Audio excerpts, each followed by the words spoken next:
It's here, my cookbook is finally here, and I am so excited to show you guys what's inside. I was actually going to even wait to open the box when it arrived on my doorstep. I was going to do everything on camera, but I was too excited and I had to dig in and open right into it, and I love it. I'm so thrilled that it is here. It is available for pre-order on Amazon right now, and so many of you have already pre-ordered it, and I thank you so much. It means the world that you're so interested in my book as I am. So yeah, let's take a look at what's inside. You guys probably have already seen the cover because I've posted it all over my Facebook and Instagram already, but let's check out what's on the inside. So there's 13 chapters in here with over almost 300 pages of all new recipes, 125 new recipes that I haven't shared with you on my blog. I mean, there's everything in here from cookies and bars,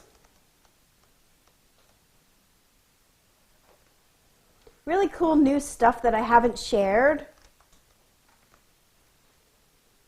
There's cakes and cupcakes and even savory recipes. I've got yeast breads and breakfast pastries, pies and tarts and crisps and cobblers and short cakes, and I'm just really excited about it, and so I hope you guys are going to want to check it out. Click the link below to go check it out on Amazon. Again, it's still open now for pre-order, and it will go on sale on January 23rd, but you can get a discounted price right now if you check it out and grab it for pre-order. So I would just really love it if you guys wanted to go ahead and check it out. Thank you to all of you who've already pre-ordered it, and yeah, let's make this book #1 in vegan baking. All right, guys, happy baking. I'll see you soon.